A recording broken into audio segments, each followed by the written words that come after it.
চাটা দিলে না, অলরেডি লেট হয়ে গিয়েছে অফিসে। দ্রুত এক কাপ চা দাও।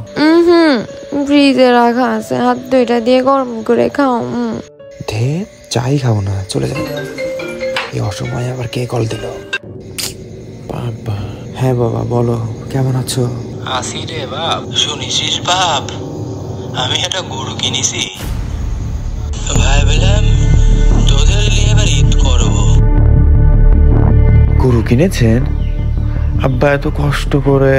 কষ্ট না রে বাপ, খুব ইচ্ছা ছিল তোদের নিয়ে একটা বার ঈদ করবো। তুই চাকরিতে চলে যাওয়ার পর কখনো তো আর একসাথে ঈদ করি নাই। এই বয়সে হয়তো বা আর পরের ব্যর্থ পারবো না। বাবা আমি টাকা পাঠিয়ে দিচ্ছি, আপনি কুরবানি দিয়ে দিয়েন। আর আমি তো এখানে দিচ্ছি।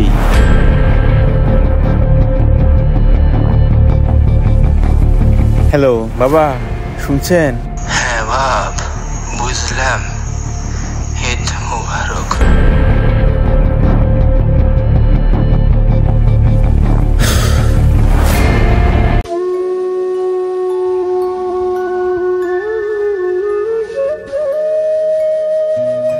কেনেছে রে এই গরু? কি কুরবানি চলে?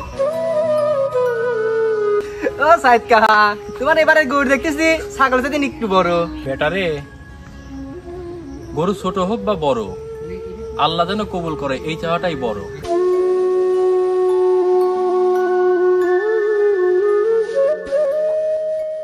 দাদা দাদা, বলে গরু কিনছো দাদা? আমি একটা শুভ উঠবো। আয় আয় তাড়াতাড়ি আয়, তুই তো আমার নাতনির মতো, আমাকে নিয়ে ওঠ। ওয়াও, কি সুন্দর গরু।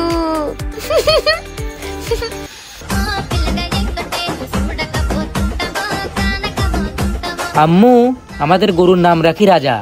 তুমি ফেসবুকে রাজা লিখে স্ট্যাটাস দিও। রাখো বাবা, এটা আমাদের বনানীর রাজা। এই তুমি সরো তো, বারবার আমার ক্যামেরায় চলে আসতেছো তুমি।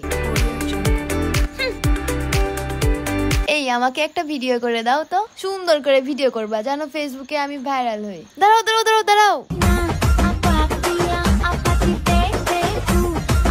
হ্যাঁ এবার নাও।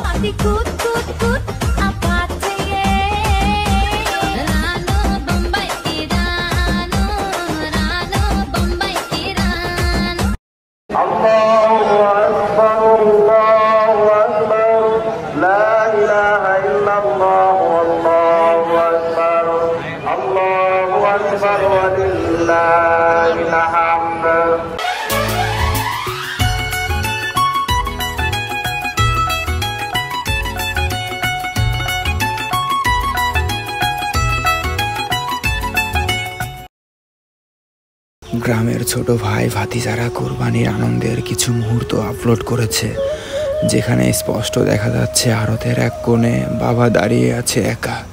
পেছনে ছোট্ট গরুটা, বাবার গরুটার পাঁজরের হাড় দেখা যাচ্ছিল।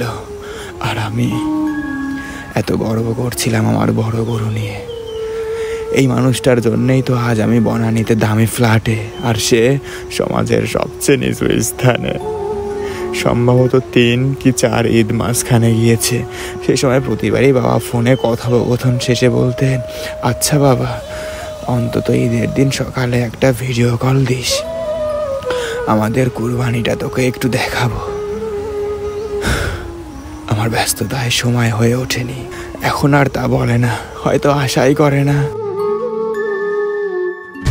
রুগ্ন গরুটা হয়তো চিৎকার করেনি, কিন্তু আমার অনুপস্থিতি বাবার চোখে যে কান্না এনেছে, ওটা আমি এখনো শুনতে পাচ্ছি, ভেতরে গভীরে। বড্ড দেরি করে ফেলেছি। I have to go before it's small head. Rather than perhaps my father will forgive me, but the nature never forgets. Nor does it forgive. It's time to go.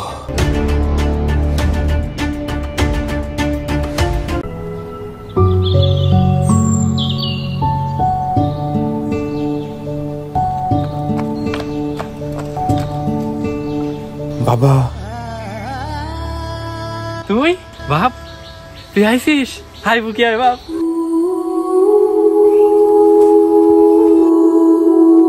আমি অনেক দেরি করে ফেলেছি বাবা। বাবা তুমি শেখালে কুরবানি মানে কেবল পশু জবাই নয়। বেটারে আমি শুধু চাইছিলাম সকলে ক্লিয়ে একসাথে ঈদ করবে। চল বেটা ঘরে যাই। চাচা চাচা চাচা এবার আমার সেরা ঈদ, মাংস পাইছে অনেক, মাও খুশি। রে শালা আপনি পাগল হয়েছে রে। আয় ভাইস্তে কাছে আয়। আল্লাহর কাছে রক্ত গোশত কিছুই পৌঁছায় না। কুরবানি মানে কেবল পশু জবাই নয়, অন্তরের অহংকার, লোভ, গর্ব এসবকেই কাটতে হয়। যার কোরবানি অন্যের মুখে হাসি ফোটায় তার কোরবানি কবুল হয়। আল্লাহর কাছে রক্ত গোশত কিছুই পৌঁছায় না, কেবল পৌঁছায় আপনাদের তাকওয়া।